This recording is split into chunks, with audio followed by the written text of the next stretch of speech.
যারা আল্লাহর দ্বীনের জন্য শহীদ হয় এদেরকে নির্দ্বিধায় বলা যায় না সেরা আল্লাহ জান্নাতের মেহমান। ধরে ঠিক কিনা? যারা বুঝে শুনে এই কালেমা পড়েছেন ইনশাআল্লাহ তাদের কালেমা তাদের ঈমানে কখনো ফাটল ধরবে না।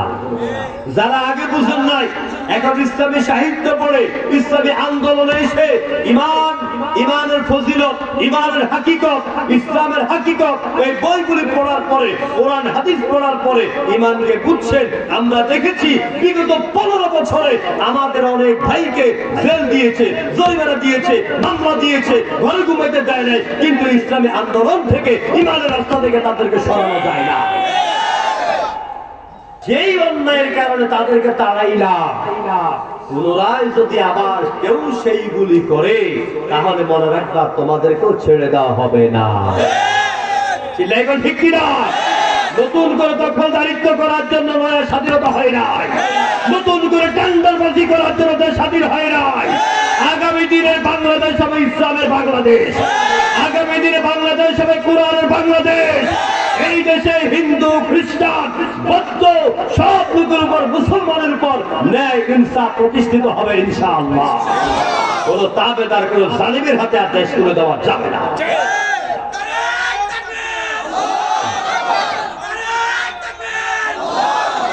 আমার বন্ধুগণ,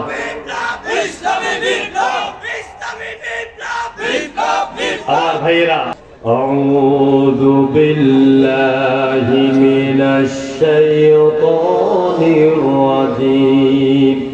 বিসমিল্লাহির রাহমানির রাহিম। ইয়া আইয়ুহাল্লাযীনা আমানু দুখুলু ফিস-সিলমি কাফা ولا تتبعوا خطوات الشيطان إنه لكم عدو مبين। آمنت بالله। সূরা আল বাকারা 208 নম্বর আয়াত আপনাদের খেদমতে তেলাওয়াত করেছি। আয়াতে তাফসীর শুরু করার আগে আমি একটি গুরুত্বপূর্ণ বিষয় আগে ভুলে গিয়েছি, সেটা হচ্ছে আমাদের মাতৃভূমি বাংলাদেশ। এই দেশকে আমরা সবাই ভালোবাসি, ঠিক কিনা বলেন? দেশকে আমরা সবাই ভালোবাসি। 1971 সালে যারা রক্ত দিয়েছিলেন, যারা ইজ্জত হারিয়ে তাদের রক্তের বিনিময়, মা বোনদের সম্মান হানির বিনিময় পাকিস্তান হানাদার বাহিনী থেকে আমরা এই দেশকে স্বাধীন শুরু করেছিলাম 26শে মার্চ। স্বাধীনতা শুরু করেছিলাম দীর্ঘ 9 মাসে 16 ডিসেম্বর এই দেশের বিজয় দিবস, এই দেশের আনন্দ দিবস, এই দেশের বিজয় দিবস আমাদেরকে আল্লাহ পাক আমাদের নসিবে ঝুটিয়ে দিয়েছেন। জোরে বলো আলহামদুলিল্লাহ। এই বিজয় দিবসের জন্য যারা রক্ত দিলেন, যারা জীবন দিলেন, আমরা সে শহীদদের জন্য দোয়া করছি, আল্লাহ পাক ওই শহীদদের কবরকে জান্নাতের টুকরা বানাইয়া দাও। আমাদের বিজয়কে তুমি দয়া করে হালাল ভাবে কবুল করে নাও। আমরা যাতে কোনো নোংরামি না করে, ঢোল তবলা না বাজাইয়া এই বিজয় দিবসকে যেন আমরা কলুষিত না করি। এরপরে আমরা ইনশাআল্লাহ আগামী বছর আমাদের নয়া স্বাধীনতার বিজয় দিবস পালন করব 5 আগস্ট। যখন ঠিক কিনা? যেই জালিমের জুলুম থেকে এই দেশে তরুণেরা রক্ত দিয়ে আমাদেরকে মুক্ত করেছে, আমরা দ্বিতীয় আরেকটি বিজয় দিবস পালন করব 5 আগস্ট। সম্মানিত ভাইয়েরা, আমরা আজকের এই বিজয় দিবস এই রাত্রিতে আমরা শহীদদের প্রতি সালাম জানাই। সালাম সালাম হাজার সালাম শহীদ ভাইদের স্মরণে, আমার হৃদয় রেখে যেতে চাই তাদের স্মৃতি চরণে।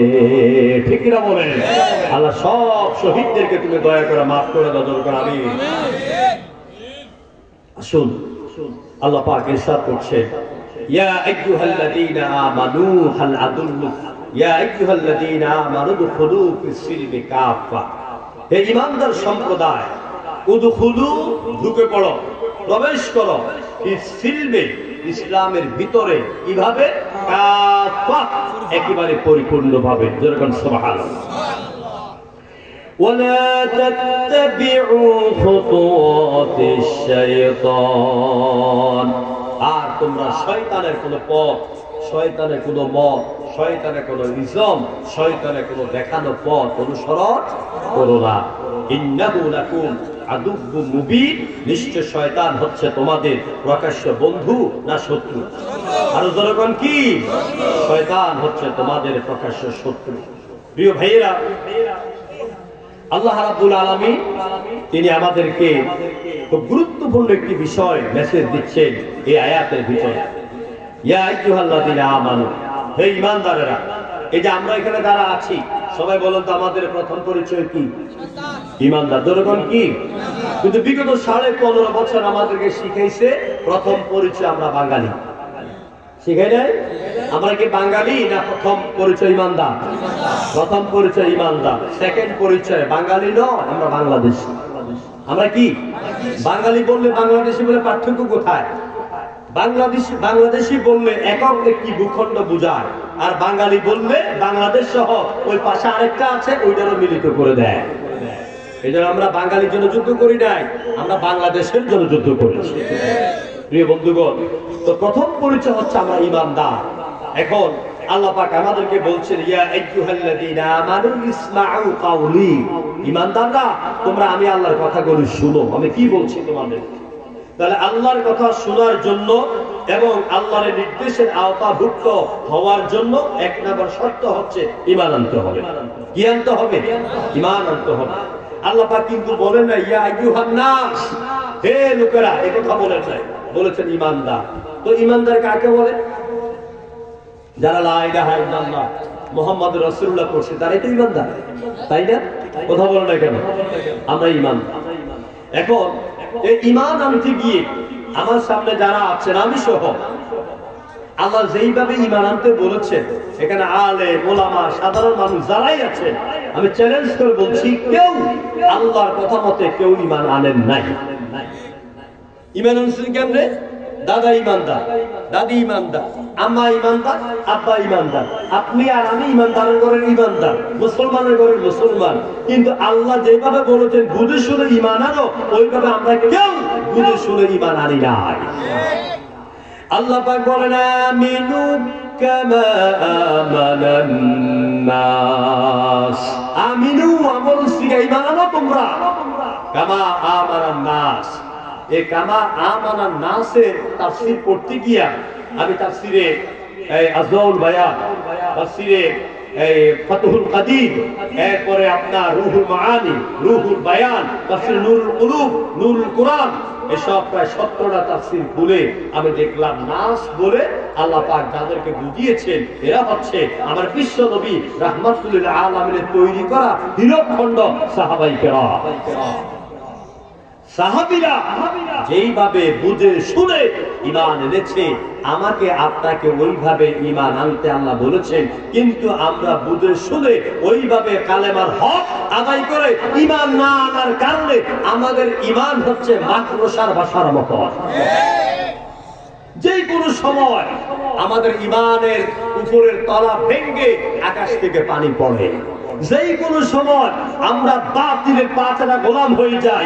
ঈমান দুর্বল হওয়ার কারণে আমরা, আল্লাহ রাসূল ঘোষণা করেছেন আশারায়ে মুবাশশিরা 10 জন জান্নাতি লোক, আমাদের ঈমান দুর্বল হওয়ার কারণে আমরা 11 নম্বর লোককে জান্নাতি বানাই দিলাম। ঠিক না? কারণ বাইতুল মুকাররমের খতিবগিরি চাই, পাইছো? পাও নাই। অত হস্তা না, অত হস্তা না। এর চেয়ে আরো বেশি যদি পায়চারি করতাম হয়তো বা বাইতুল মুকাররমের খতিবগিরি চলতো, জান্নাতে ঢুকাই দিলা তাও তো তোমাকে দিল না। প্রিয় বন্ধুগণ, এই ঈমান দুর্বল হওয়ার কারণে এই দুর্বল ঈমানদারেরা এরা ঢাকার বিগত 15 বছরে ঢাকার সরোয়ার্দী উদ্যানে প্রোগ্রাম করার সুযোগ পেয়েছে। এই দুর্বল ঈমানদারেরা বাইতুল মুকাররমের উত্তর গেটে সমাবেশ করার সুযোগ পেয়েছে। কিন্তু আমরা যারা কোরআনের ব্যাখ্যা বুঝেছি, আমরা চট্টগ্রামের ফেরত ময়দানে 28 বছর কালামের ব্যাখ্যা বুঝিয়েছি, কুমিল্লার ঈদগাহ ময়দানে বুঝিয়েছি, ঢাকার পল্টন ময়দানে বুঝিয়েছি, আমাদেরকে সরোয়ার্দী উদ্যান তো দূরের কথা, আমাদেরকে ফাঁসির রশিদে ঝুলিয়েছে। কালেমা একটা, আমরা এক কালেমায় রুটি রুজি, আরেক কালেমায় ফাঁসি। আমরা কালেমাকে দুই ভাগ করি না মিয়া সাহেব, বুঝতে ভুল করেছে। কালেমা একটা, আপনারা বুঝতে ভুল করেছেন।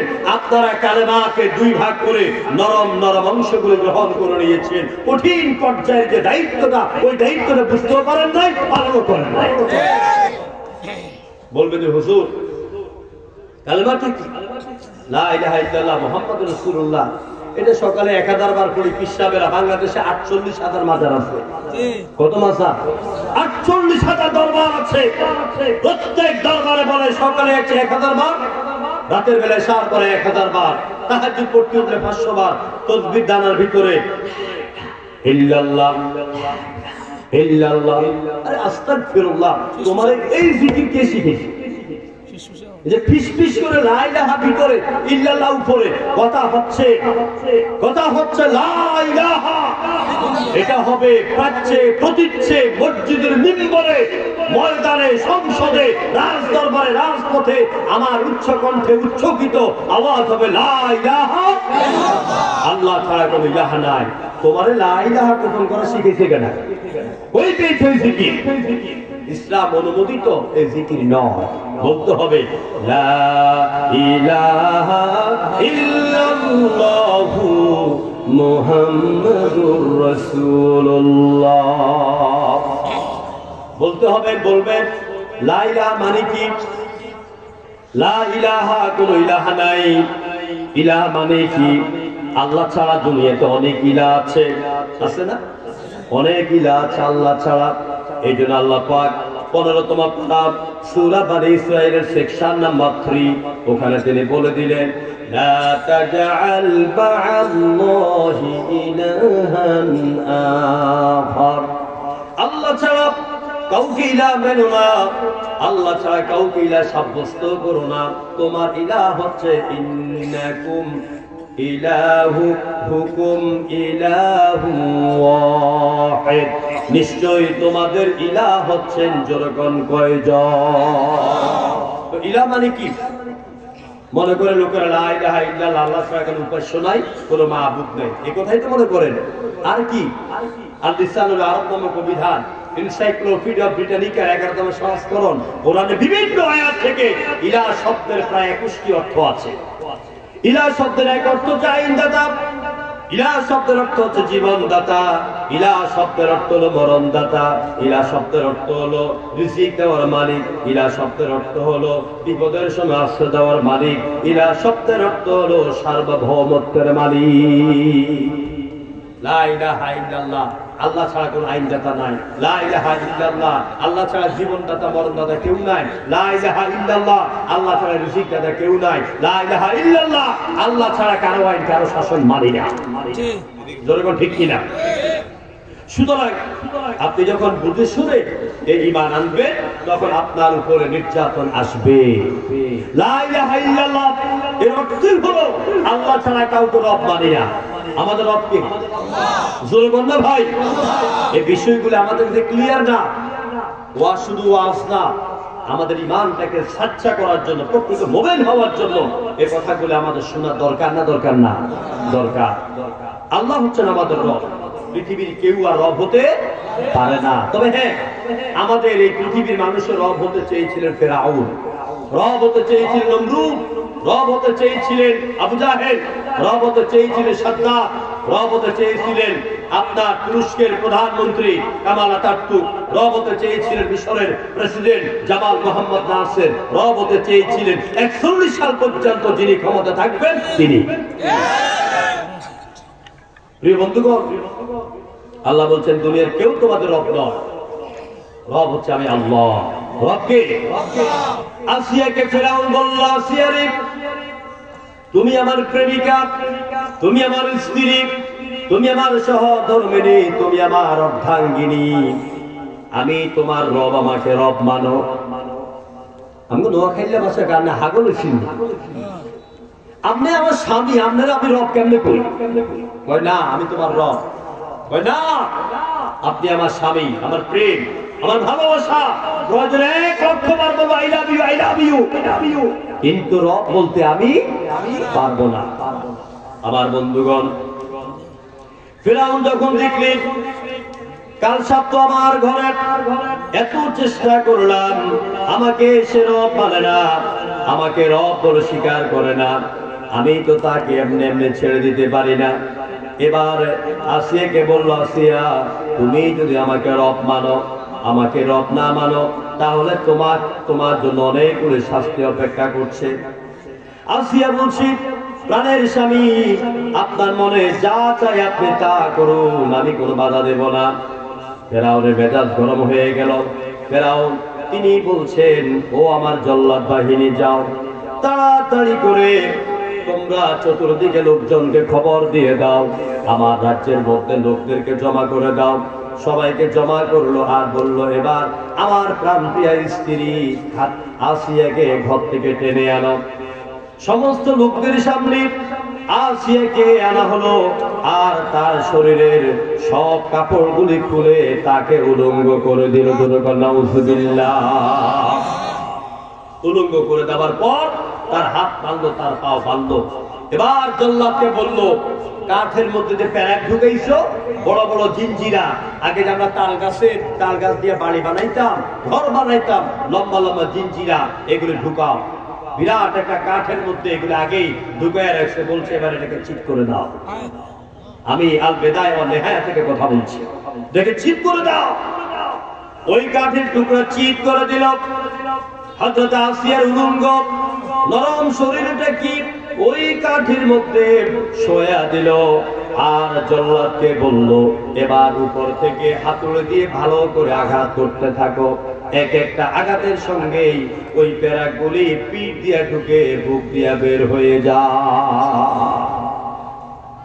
আসিয়া চোখের পানিগুলি ঝরছে, হাত নাড়তে পারে না, পাও নাড়তে পারে না, আকাশের দিকে তাকায় ফেল ফেল করে বলছে আমার আল্লাহ রাব্বুল আলামিনকে। কি বলছে? হযরত আসিয়া আকাশের দিকে তাকাইয়া বলে, إذ قالت رب ابن لي عندك بيتا في الجنة ونجني من فرعون وعمله ونجني من القوم الظالمين।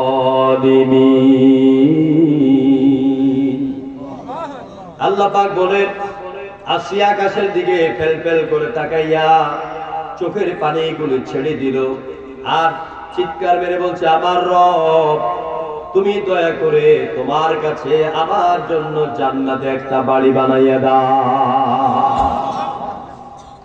আল্লাহ পাকের আরশে আজিম যেন কেঁপে উঠল। সঙ্গে সঙ্গে আল্লাহ পাক হযরত জিবরাইলকে পাঠিয়ে দিলেন। বললেন, জিবরাইল, আমার আসিয়াকে ফেরাউনের অত্যাচার থেকে, কবল থেকে আমি আল্লাহ পাক মুক্তি দিচ্ছি। আর আমার বান্দির কোনো দোষ নাই, কোনো অন্যায় নাই।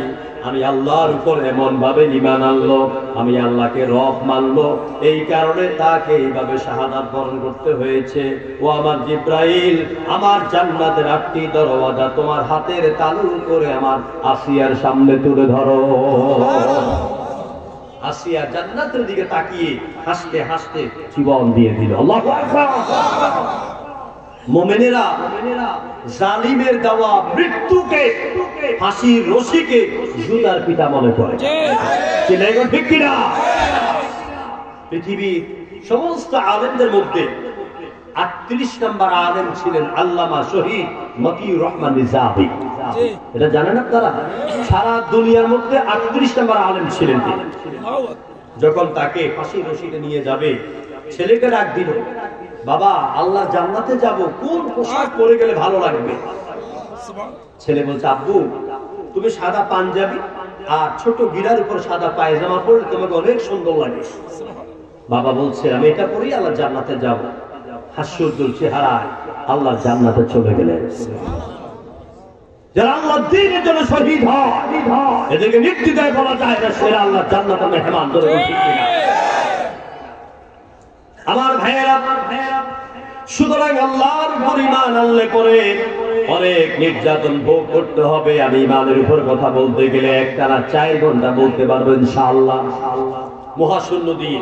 এরপর ঈমানের যে 4টি স্তর, ঈমান বিদ, ঈমান বিসা, ঈমান বিল সিফাত, ঈমান বিল কুদরাত, ঈমান বিল আহকাম, এই বিষয়গুলির উপরে যদি বিজ্ঞান দিয়ে, দর্শন দিয়ে, কোরআন দিয়ে, হাদিস দিয়ে, ইতিহাস দিয়ে আলোচনা করি 2-4 ঘন্টা সময় লাগবে। আমি শুধু আপনাদের খেদমতে এটুকু বুঝাতে চাইলাম, যারা বুঝে শুনে এই কালেমা পড়েছেন ইনশাআল্লাহ তাদের কালেমা, তাদের ঈমানে কখনো ফাটল ধরবে না।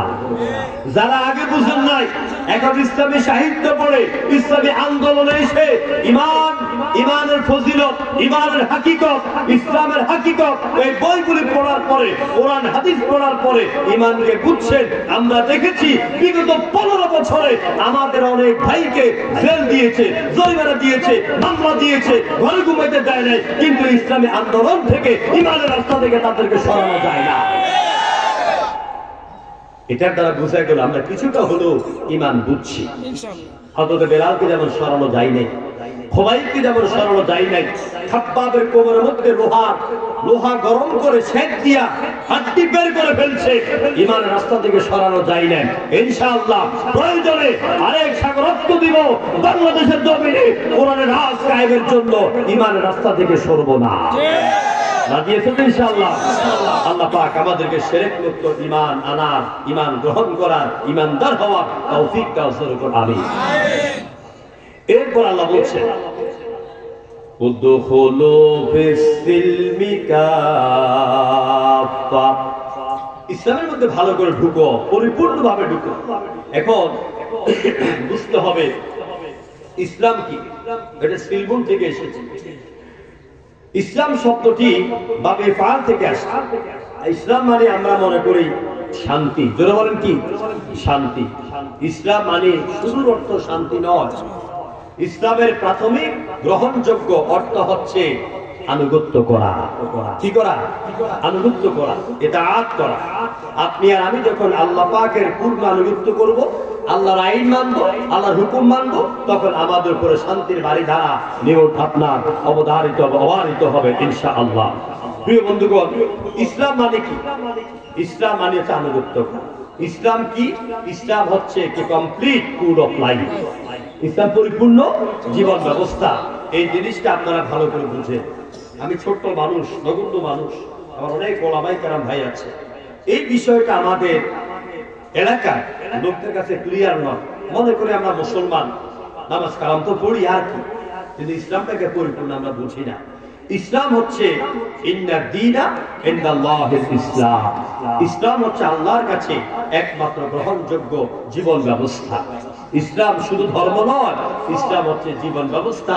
কোরআন শুধু ধর্মগ্রন্থ নয়, কোরআন হচ্ছে ধর্ম আপনার একটি জীবন বিধান। আলহামদুলিল্লাহ। ইসলাম ছাড়া পৃথিবীতে আরো অন্যান্য ধর্ম আছে নাকি নাই? জোর করে আছে না নাই? হিন্দু ধর্ম আছে না নাই? বৌদ্ধ ধর্ম, খ্রিস্ট ধর্ম, ইহুদি ধর্ম, পারসিক ধর্ম, জারদাস ধর্ম আছে না নাই? অনেক ধর্ম আছে। সব ধর্মের ব্যাপারে আর ইসলামের ব্যাপারে আল্লাহ কি বলছে দেখেন, وَمَن يَبْتَغِ غَيْرَ الْإِسْلَامِ دِينًا, আল্লাহ পাক বলেন আল্লাহ নিকট ইসলাম ছাড়া অন্য কোন জীবন ব্যবস্থা, কোন ধর্ম গ্রহণযোগ্য নয়। কিন্তু আমরা কোন ধর্মের বিরোধিতা করি না।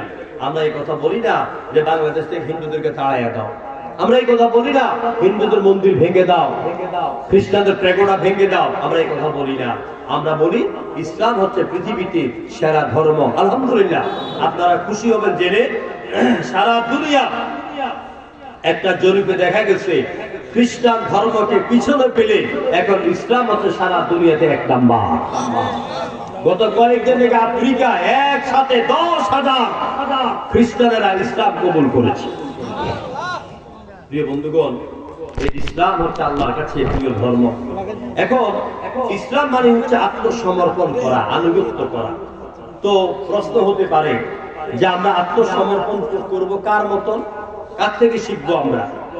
আল্লাহ পাক বলেন, হে পৃথিবীর মুসলমানেরা, ইসলাম মানে আত্মসমর্পণ করা। এই আত্মসমর্পণ কার মতন করবা, কার কাছে শিখবা? এই জন্য আমি তোমাদের জন্য একজন জাতির পিতা দিয়া দিলাম। জাতির পিতা নাম কি? যারা বলেন না তারা মনে জানেন না। জাতির পিতা নাম কি? জাতির পিতা জোর করে হওয়া যায় না। জাতির পিতা হওয়ার জন্য যোগ্যতা লাগে। জাতির পিতা হওয়ার জন্য আগুনে জ্বলতে হবে। জাতির পিতা হওয়ার জন্য ছেলেকে নিজের হাতে জবাই করার হিম্মত লাগবে। জাতির পিতা হওয়ার জন্য দল মতের ঊর্ধ্বের নেতা হতে হবে। জাতির পিতা হওয়ার জন্য হিংসুক নেতা হলে চলবে না। কুয়াশা বলে কুমিল্লা জেলাকে বিদায় দেব না। এরকম হীনমন্যত ব্যক্তি কখনো জাতির পিতার কন্যা হতে পারে না। প্রিয় বন্ধুগণ, জাতির পিতা হলে কলিজা বড় লাগে। জাতির পিতা হলে সম্পদ, জীবন সবকিছু আল্লাহর জন্য ওয়াকফ করার মতন ঈমান থাকা লাগে। আর যিনি এই সব যোগ্যতার একমাত্র মালিক, তিনি হচ্ছেন আমাদের জাতির পিতা হযরত ইব্রাহিম আলাইহিস সালাম। নবী ইব্রাহিমকে জাতির পিতা ঘোষণা করেছেন কে? কোন দলে নয়। নিজের দল নিজের বাবারে জাতির পিতা ঘোষণা করতে পারে, সবাই কিন্তু এটা গ্রহণ করে না। ঠিক কিনা? প্রিয় বন্ধুগণ, এই জন্য জাতির পিতা ইব্রাহিমের কাছে আমাদেরকে আত্মসমর্পণ শিখতে হবে। আল্লাহ বলছেন, ইদ ক্বালা লাহু রাব্বুহু আসলিম قال أسلمت لرب العالمين। স্মরণ করুন ওই সময়ের কথা যখন ইব্রাহিমকে বলা হলো আত্মসমর্পণ করো। ইব্রাহিম কোনো প্রশ্ন করলেন না। তিনি বললেন, আমার রব, আমার জীবনের সব দিক থেকে আমি তোমার দরবারে আত্মসমর্পণ করলাম, মাথা নত করে দিলাম। আচ্ছা, ইব্রাহিম যে মাথা নত করেছেন, আল্লাহর কাছে আনুগত্যের মস্তক নত করেছেন, আত্মসমর্পণ করেছেন, তার একটা প্রমাণ না দিলে তো আপনাদের বুঝে আসবে না। কি বলেন? এটা প্রমাণ নেই। দেখুন, ইব্রাহিম আলাইহিস সালামকে আল্লাহ পাক সন্তান দেন না 80 বছর কিংবা 83 বছরের সময় একটা কলিজার টুকরো দিলেন, নাম হলো ইসমাঈল। বলুন কি নাম? ইসমাঈল। কি সুন্দর নবুতি চেহারা, নাদুস চেহারা, দেখলে মায়া লাগে। হযরত ইসমাঈলকে আল্লাহ পাক দিলেন।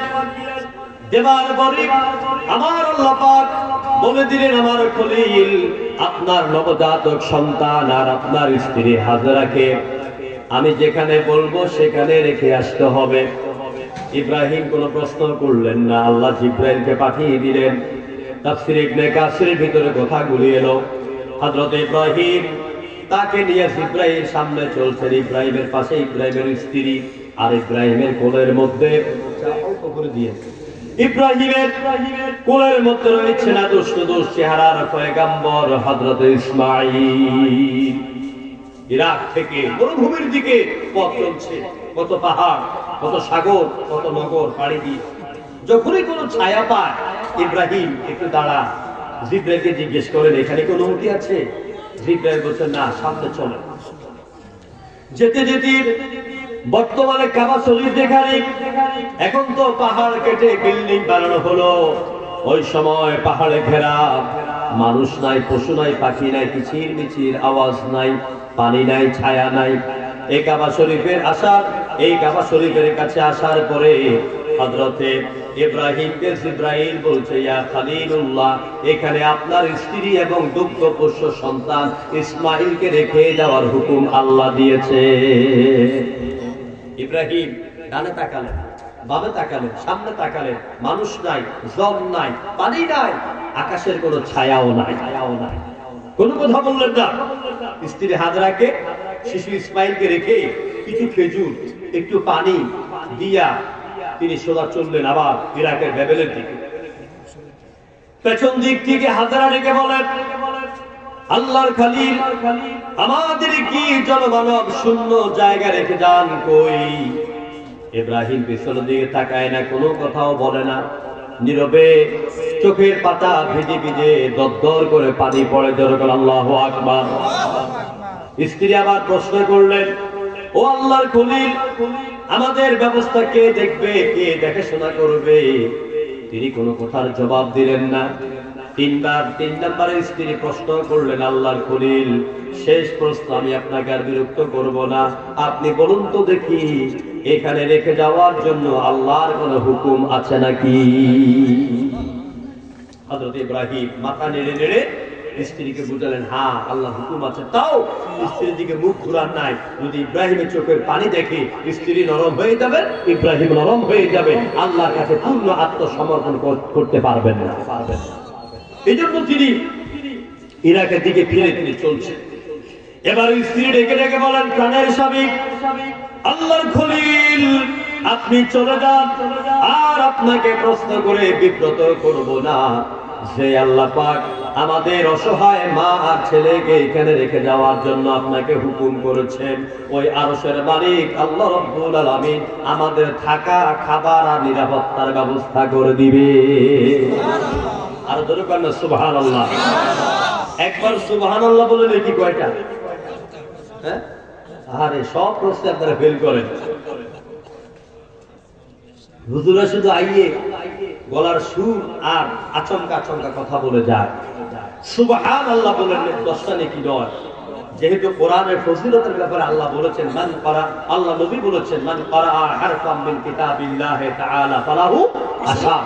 যেই ব্যক্তি কোরআন থেকে একটা হরফ তেলাওয়াত করবে, আল্লাহ পাক প্রত্যেক হরফের বিনিময়ে তার আমলনামা 10টা করে নেকি লিখে দেয়। ওই যুবক ভাইরা কই যাও? রফিকুল্লাহ আফসারী আরে তো বইয়া থাকতো নাকি? আহারে, কোরআনের ময়দান নষ্ট হয়ে গেছে, হাসি তামসা ছাড়া এখন আর কিছুই নেই। আল্লাহ হেফাজত করুন, জোরে কোন আমিন। আল্লাহ সাইদি 2 ঘন্টা কথা বলতেন, কৌতুক বাজি করে একটা কথা বলতেন না। এখন বাপ আর ছেলে বসে আওয়াজ শুনতে পারে না, লজ্জা লাগে। ছেলে এখন ঠিক কিনা? প্রিয় বন্ধুগণ, তো সুবহানাল্লাহ বুঝাচ্ছিলেন, নবীজি বলছেন যে ব্যক্তি কোরআনের একটা হরফ তেলাওয়াত করবে, আল্লাহ পাক তার আমলনামায় প্রত্যেক হরফের বিনিময়ে 10টা করে নেকি লিখে দেন। এই হাদিসের আলোকে আমি বুঝাই, আপনি যখন সুবহানাল্লাহ বলেন, সুবহান লিখতে কয় অক্ষর? 5 অক্ষর। কয় অক্ষর? সিন, বা, হা, আলিফ, নুন, এই হলো সুবহান। আল্লাহ লিখতে 4 অক্ষর, এই হলো 9 অক্ষর। তাহলে একবার যখন সুবহানাল্লাহ বলবেন, আমলনামায় কমপক্ষে 9×10=90 লিখে। আল্লাহু আকবার কইতেন না? আর যেরকম সুবহানাল্লাহ জিকির। যে ইব্রাহিম আলাইহিস সালাম আল্লাহর কাছে আত্মসমর্পণ করেছেন, ছেলেকে রেখে আসলেন, বউকে রেখে আসলেন। অনেক দিন চলে গেল, কয়েক বছর চলে গেল, অনেক ঘটনা ভিতরে ঘটে গেল। এবার আল্লাহ পাক ইব্রাহিমের 2 নাম্বার পরীক্ষা নেওয়ার জন্য, এবং তিনি যে পূর্ণ মুসলিম হলেন তার আরেকটা উদাহরণ বিশ্ববাসীর সামনে পেশ করলেন। فَلَمَّا بَلَغَ مَعَهُ السَّعْيَ قَالَ يَا بُنَيَّ إِنِّي أَرَى فِي الْمَنَامِ أَنِّي أَذْبَحُكَ فَانظُرْ مَاذَا تَرَى। 23তম পারা সূরা সাফাত। আল্লাহ পাক বলছেন, যখন ছেলের বয়স সাইয়া তাফসীর করা হয়েছে, ছেলে দৌড়াইতে পারে, বয়স হয় 7, না হয় 9, না হয় 11, এরকম বয়সে যখন ছেলে পৌঁছে গেল, নাদুস নুদুস পয়গম্বরের চেহারা, একবার বাবার হাত ধরে সামনে যায়, একবার বাবার হাত ধরে পিছনে দৌড়ায়। এই অবস্থায় আল্লাহ পাক স্বপ্নে দেখালেন, ইব্রাহিম তোমার কলিজার টুকরাটাকে আমার রাস্তায় জবে করে দাও। স্বপ্নের অনেক ব্যাখ্যা আছে, আমি সেই দিকে যাচ্ছি, আমি এক কথা বলে দিলাম। ইব্রাহিম আলাইহিস সালাম মক্কার জমিনে গেলেন, 7 বছর আগে স্ত্রী আর সন্তানদেরকে রেখে গেলেন, আর ছেলের কাছে গিয়ে বলছেন, ইয়া বুনাইয়া, ও আমার কলিজার টুকরা ছেলে, আমি তোর বাপ লাগি, আমি আল্লাহর পয়গম্বর ইব্রাহিম, আমি স্বপ্নে দেখেছি তোমাকে আমি আল্লাহর রাস্তায় জবে করছি। আমরা হলো কি বলতাম, বেটা বুড়ি গিয়া করতে গেছে, 7 বছর আমার মারে জঙ্গলে ভাড়া রাখছে, এখন এসে তোমার রবের কথা বলার জন্য আমার জবা করতে। যেরকম ঠিক কিনা? কিন্তু পয়গম্বর ছেলে পয়গম্বর জবাব কি দিচ্ছে? ইয়া আবাতি ফাআল মা তু'মার সাতাজিদুনি ইনশাআল্লাহু মিনাস সাবিরিন। আল্লাহু আকবার। ও আমার বাবাজি, আপনি স্বপ্নে যা দেখেছেন সেটাই আপনি বাস্তবায়ন করুন। নিশ্চয় আপনি আমাকে নবী রাসূলদের, মুমিনদের সবচেয়ে বড় যে গুণটা ধৈর্য, ওই ধৈর্যশীলদের দলের মধ্যে পেয়ে যাবে। ছেলে বাবা অনেক কথা, সেই দিকে যাব না। ছেলে বাবা দুজনে আত্মসমর্পণ করলেন। কোরআন বলছে ফালাম্মা আসলামা, তাসনিয়ার সিগা, ফালাম্মা আসলামা ওয়া তাল্লাহু লিল জাবিন। বাবা ছেলে দুজনে আল্লাহর দরবারে সারেন্ডার করেছেন, আত্মসমর্পণ করেছেন। বাবা ছুরি চালায়, ছেলে দেওয়ার জন্য প্রস্তুত। ছুরি কাটে না, একটা ছুরিকে নিক্ষেপ করে ফেলে দিল। ছুরি পাথরের মধ্যে পড়ে। আল্লাহ বা রুমির কবিতা পাওয়া যায়, ছুরির জবান খুলে গেল। ছুরি বলছে ইব্রাহিম, তোমার আল্লাহ তোমাকে হুকুম করেছে একবার জবাই করার জন্য, আর তোমার সেই রব আমাকে 100 বার বলেছে একটা পশমও কাটবি না। প্রিয় বন্ধুগণ, এভাবে আল্লাহর যাবতীয় আইন ও কানুনের সামনে অর্থনীতি চলবে, যাকাত ভিত্তিক অর্থনীতি, সুদ ভিত্তিক অর্থনীতি চলবে না। ঠিক কিনা? এরপরে আপনার বিবাহের নামে যৌতুক প্রথা হালাল না হারাম? যৌতুক প্রথা চলবে না। নারীদের উপরে নির্যাতন করা যাবে না। স্ত্রীদেরকে ঘরের দাসী মনে করা যাবে না। বোনের হক আদায় করতে হবে। বাপ মারা গেল, ভাই মারা গেল, বাপ মারা গেল, মা মারা গেল, ভাই হইয়া আপনি সব সম্পদ কুক্ষিগত করবেন, বোনদেরকে দিবেন না। আপনার মতো টাকায় কেউ হইতে পারে না। কোরআন ইসলাম মানুষকে সব শিখায়। মুসলমান কাকে বলে? প্রকৃত মুসলমানের বৈশিষ্ট্যগুলি কি? খুব কান খুলে শুনুন। নিজেকে মুসলমান বললে হবে না। কোরআনের আয়নায় নিজের ছবিটাকে দেখবেন আপনি মুসলমান হয়েছেন কিনা। মুসলমান হওয়ার জন্য 1 নাম্বার বৈশিষ্ট্য হলো মান সালিমাল মুসলিমুনা মিন লিসানিহি ওয়া ইয়াদিহি আও কামা ক্বালা নবিয়্যু আলাইহিস সালাতু ওয়াস সালাম। মুসলমান হওয়ার জন্য 1 নম্বরে আপনার জবান থেকে আরেক ভাই আরেক বোন নিরাপত্তা লাভ করতে হবে। মুসলমান হতে হলে আপনার হাত থেকে আরেকজন নিরাপদ লাভ করবে, আপনার জবান থেকে নিরাপদ লাভ করবে।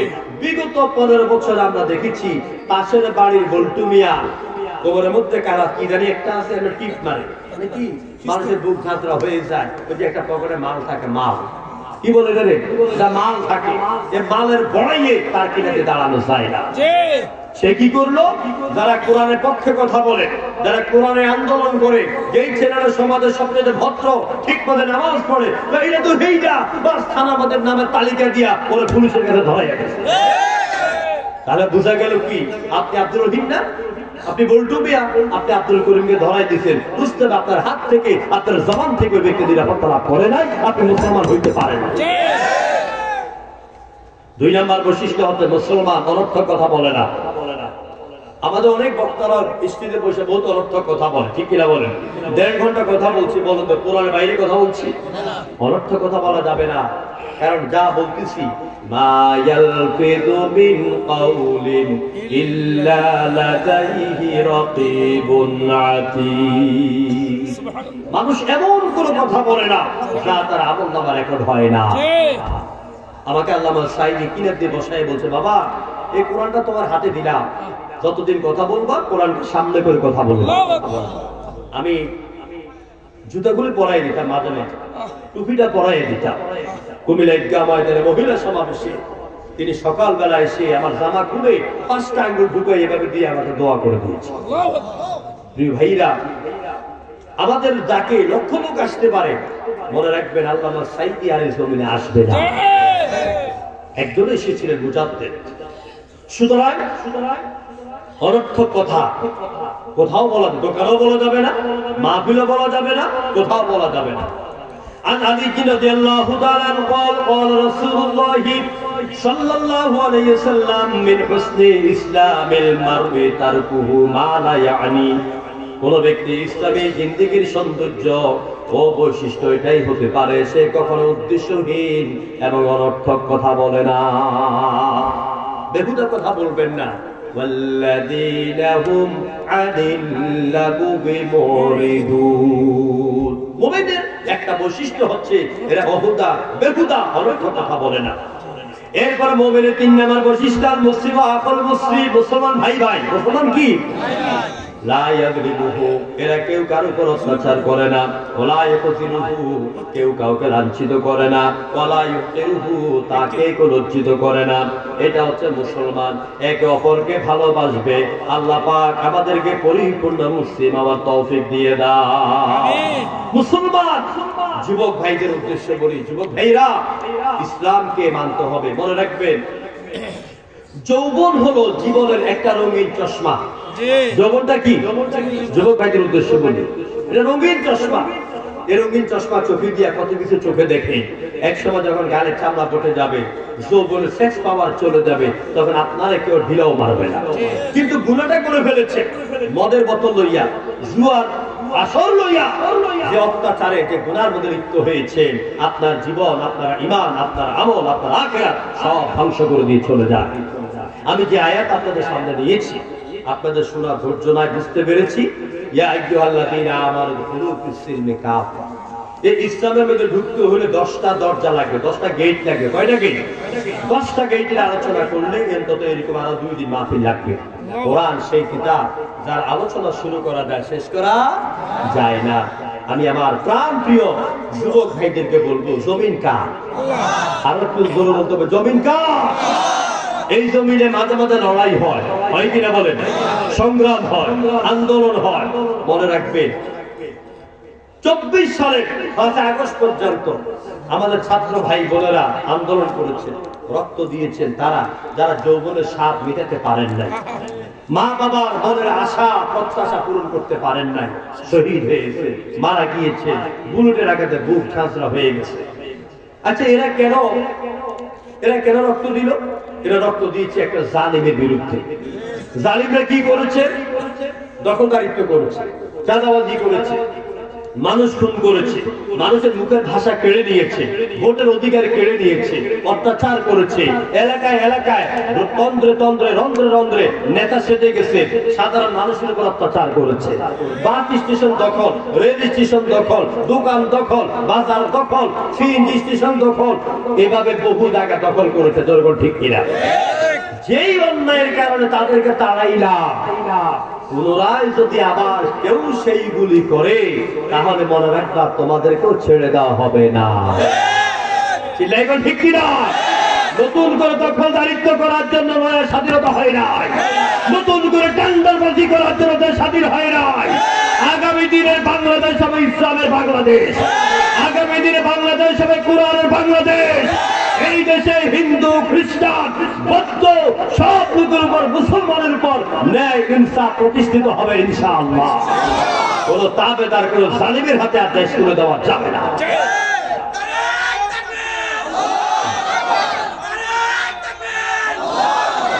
আমার বন্ধুগণ,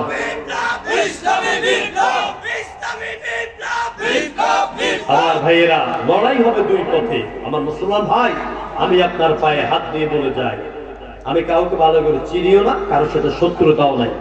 লড়াই হবে 2 পথে। আল্লাহ বলছে, আল্লাযীনা কাফারু ফি সাবিলিত তাগুত। যারা কাফের, এরা লড়াই করে, সংগ্রাম করে মানুষের তৈরি করা মতবাদকে প্রতিষ্ঠিত করার জন্য। والذين آمنوا يقاتلون في سبيل الله। আর যারা ঈমানদার, এক আল্লাহকে বিশ্বাস করে, এরা লড়াই করে, সংগ্রাম করে কার পথে? কার পথে?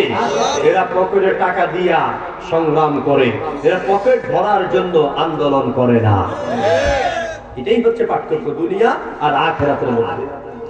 আপনি কত চান মানুষ মাইরা কত সম্পদ আপনি অর্জন করতে চান, আপনার পরকালকে ধ্বংস করে দিয়ে যে স্ত্রী পুত্র সদনের জন্য এত টাকা ব্যাংক ব্যালেন্স করে যান, সব বাড়ি ঘর করে যান, কোরআন হাতে নিয়ে একজন কোরআনের দাঁড়ি হিসাবে। আমি এই জমিনে কথা বলি 28 বছর, 1995 থেকে, ছাত্র জীবন থেকে আমি 28 বছর কোরআনের কথা বলি। আমি আমার 28 বছর অভিজ্ঞতা আপনাদের সামনে বলে যাই, আপনি যা করছেন অন্যায় করে, ভুল করে, বিশ্বাস করুন আপনার নেতা, আপনার নেত্রী, আপনার ছেলে, আপনার মেয়ে কেউ আপনার পরকালে কোনো উপকারে আসবে না। সবাই সবার থেকে পালায়ন করবে, করবে কিনা বলেন? সবাই পালায়ন করবে। সুতরাং আসুন নিজের জীবনটাকে সাজাই। পরকালে যখন মানুষ পাগল পারা হয়ে যাবে, সেই হাসর ময়দানে বাঁচার জন্য কয়েকটা জিনিস দরকার। এক নম্বরে শিরক মুক্ত ঈমান। জোরে বলেন কি? শিরক মুক্ত ঈমান। 2 নম্বরে ফরজ নামাজ। 3 নম্বরে মা বোনদের জন্য, পুরুষদের জন্য ফরজ পর্দা। 4 নম্বরে আল্লাহর রাস্তায় দান করা লাগবে।